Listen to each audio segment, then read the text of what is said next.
তো বন্ধুদেরকে ভালোবেসে আজকে যে ভিডিওটা আমি শুরু করব সেটা হচ্ছে, দেখতেই পাচ্ছ আমি রুটি খাচ্ছি। মানে রুটি খাওয়ার একটা কারণ আছে, কিসের জন্য বলো তো? আমি গিয়েছিলাম স্বর্ণ মন্দিরে, মানে পাঞ্জাবের যে স্বর্ণ মন্দিরটা আছে সেইখানে কিন্তু গিয়েছিলাম।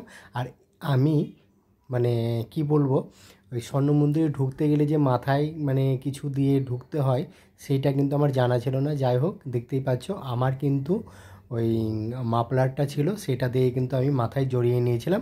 আর সবাই যার যার যেটা যেরকম ছিল, রুমাল, কেউ এই ওই সেই দিয়ে কিন্তু মাথাটা জড়িয়ে নিয়েছিল, কেউ গামছা। তো যাই হোক না কেন, এটা জানা ছিল না, প্রথমবার গিয়েছিলাম, তার জন্য কিন্তু এরকম। তো যাই হোক, আমরা ঢুকলাম, ঢোকার পর দেখতেই পাচ্ছ আমরা সবাই প্রণাম করছি, হরে কৃষ্ণর গান করছি, আবার দু হাত তুলেও কিন্তু দেখতে পেলে তোমরা ওই জয় নিতাই বলতে হয়। যাই হোক, তো সেইগুলো সবই করলাম। এই দেখো কাকিমাগুলোও করছে।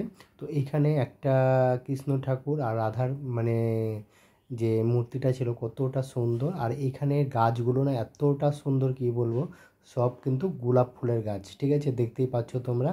এবার আমি যেটা করলাম সেটা হচ্ছে, দেখতেই পাচ্ছ ওই নদীটা, মানে স্বর্ণ মন্দিরের যে মানে এই যে মন্দিরটা দেখতেই পাচ্ছ কত সুন্দর, মানে একেবারে জলের মধ্যে কিন্তু মন্দিরটা, ঠিক আছে। তো যাই হোক বন্ধুরা, এখানে এসে কিন্তু খুবই ভালো লাগছিল। আর কথা হচ্ছে, সবাই দেখতেই পাচ্ছ ঘন্টি বাজাচ্ছিল। আর কথা হচ্ছে কি, ঠাকুরগুলো আমি দেখিয়ে দিচ্ছি, আশপাশটা এতটা সুন্দর, কি বলবো। এখানে কিন্তু ঠাকুর আর ঠাকুরে মানে ভরপুর, সব জায়গাতেই কিন্তু ঠাকুর আর ঠাকুরের ভরপুর। তো যাই হোক, তো তারপরে সূর্যনারায়ণ মন্দির দেখতেই পাচ্ছ, ওইখানে কিন্তু আমরা প্রণাম করলাম। প্রণাম করার পর এই যে লক্ষ্মীনারায়ণ, আবার স্বর্ণ মন্দিরটাকে দেখিয়ে দিলাম, আবার একটু তোমাদের এই যে জঙ্গল।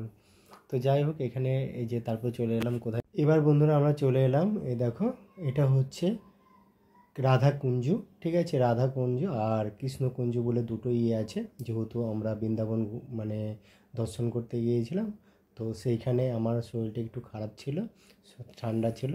তো এই জন্য কিন্তু জল মানে মুখে চোখে মাথায় নিয়ে নিলাম, ঠিক আছে। এবার কাকিমাগুলো মানে যার যার মতন ওরা নিজের মানে স্নান দান করলো, এখানে দেখতেই পাচ্ছ সবাই স্নান করছে। স্নান করে কিন্তু আবার জল ভরেও নিয়ে যাচ্ছে। এই দেখো এইটা ধরে কিন্তু স্নান করতে হয়। এটা হচ্ছে কৃষ্ণকুঞ্জ, ঠিক আছে। আর আরেকটা আছে তোমাদেরকে দেখাচ্ছি, আরেকটা হচ্ছে রাধাকুঞ্জ। মানে পরপরই আছে জিনিসটা, মানে দুটো ঘাট পরপরই আছে। এখানে রাধা কৃষ্ণ স্নান করতেন, ঠিক আছে। তো আমি তো স্নান করতে পারলাম না, ওই জল মাথায় নিয়ে নিয়েছিলাম। তারপরে কিন্তু আমরা বেরিয়ে পড়লাম টোটো করে। সত্যি কথা কি বন্ধুরা, মানে ঘুরে ঘুরে সব মানে মন্দির ঠাকুর দর্শন করা এতটা ভালো লাগে, কি বলবো। তারপরে গিয়েছিলাম বন্ধুরা গিরি গোবর্ধন পর্বত, ঠিক আছে। তো দেখতেই পাচ্ছ এইখানে কিন্তু অসংখ্য পাথর আছে, এই দেখো। তো অনেক দূর দূর মানে আমরা ঘুরতে গিয়েছিলাম, আর দেখেও কিন্তু খুব ভালো লাগলো। তারপরে কিন্তু আমরা দেখতেই পাচ্ছ একটু সিনারিগুলো তোমাদেরকে দেখিয়ে দিলাম। তারপরে কিন্তু আমরা আবার টোটো করে কিন্তু ফিরছিলাম। তো যাই হোক, বেশিক্ষণ কিন্তু থাকা হয়নি। এ দেখো টোটো করে কিন্তু আবার যাচ্ছি, মানে সব জায়গায় দর্শন করতে হচ্ছিল কি না, এই জন্য কিন্তু আমাদেরকে বেশিক্ষণ এক জায়গায় থাকা হচ্ছিল না। আর এক চিল তো ক্যামেরা করতেই দেয় না, দেখো লাইন কত, ঠিক আছে। কত সুন্দর সুন্দরভাবে আমরা ঘুরে ঘুরে সব ঠাকুর দর্শন করছিলাম। আর এখানে কিন্তু ক্যামেরা করতে দেয়, তাও আমি তোমাদের দেখানোর জন্য কিন্তু ক্যামেরাটা করছিলাম লুকিয়ে আর কি। যাই হোক বন্ধুরা, ভগবানকে দর্শন করতে পেরে খুবই ভালো লাগছিল আর কি। তো কথা হচ্ছে কি, সব জায়গায় কিন্তু আমরা দর্শন করেছি। আবারও এই স্নানঘাটটা তোমাদেরকে দেখাচ্ছি। তো যাই হোক, দেখে নাও তোমরা কত সুন্দর, কত লোকজন এখানে কিন্তু স্নান করছে দেখো। তো যাই হোক, আমার একটু শরীরটা খারাপ ছিল, এই জন্য কিন্তু আমি জল হাত পায়ে মানে মুখে ছিটিয়ে নিয়েছিলাম আর কি। তো বন্ধুরা যাই হোক, মানে মনে যদি ভক্তি থাকে সবই সমান, স্নান করা আর ছিটিয়ে নেওয়া বা মুখে চোখে জল দেওয়া সবই সমান।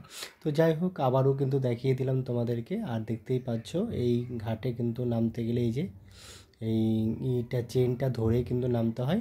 তো যাই হোক, রাধার যেখানে স্নান করতো সেটাও তোমাদেরকে দেখালাম, কৃষ্ণ যেখানে স্নান করতো সেটাও তোমাদেরকে দেখালাম, ঠিক আছে। তো খুবই ভালো লাগছিলো আমাদের এইখানে। আর এখানে কিন্তু সবাই পুজো দিচ্ছিলো, দেখতেই পাচ্ছ সবাই পুজো করে কিন্তু তো বন্ধুরা নমস্কার, আমি তোমাদের কিরণ দা। আজকে আমি চলে এসেছি, দেখতেই পাচ্ছ, এলাহাবাদ। সেখানে কিন্তু একটা, যাই হোক, তোমাদেরকে একটা নদী দেখাবো, সেটা হচ্ছে, চলো দেখাচ্ছি।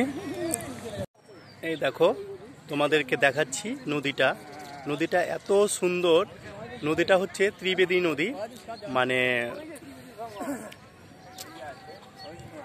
যারা গয়াতে পিণ্ডদান করে, এখানে এসে পিণ্ডদান করলে তার একটা ফল আছে, ভালো ফল হবে। আর এটা ত্রিবেদী নামটা কি করে হলো কাকা? বলছি ত্রিবেণী তিনটে নদীর মিলন স্থলকে বলে ত্রিবেণী। গঙ্গা, যমুনা, সরস্বতী, এই তিনটে মিলনকে বলে সরস্বতী। যেখানে কুম্ভ ত্রিবেণী আছে সেখানে কুম্ভ মেলা হয়। এটা হচ্ছে কুম্ভ মেলার প্রতিষ্ঠাতা স্থান। আর দেখতেই পাচ্ছ বন্ধুরা, এদিকে কিন্তু ফাঁকা, এইসব এরিয়াতে কুম্ভ মেলা হয়। এই দেখো, তোমাদেরকে দেখিয়ে দিচ্ছি। এই দেখো, এটা এত সুন্দর। তো বন্ধুরা, বাই করে দিচ্ছি। নেক্সট একটা ব্লগ ভিডিও নিয়ে দেখা হবে। ততক্ষণ তোমরা ভালো থাকবে, সুস্থ থাকবে। আর কথা হচ্ছে কি, আমি দুটো পার্টে ভাগ করলাম। কিসের জন্য? বেশি বড় হয়ে যাবে ভিডিওগুলো, তার জন্য। তো কথা হচ্ছে কি, আমি কিন্তু অনেক জায়গাতেই গিয়েছিলাম, মোটামুটি 20 দিন ছিলাম, 20 থেকে 21 দিন ছিলাম, যাই হোক। তারপরে কিন্তু আমি ভিডিও শ্যুটগুলো করছিলাম, কিন্তু কিছু কিছু ভিডিও করতে পারিনি।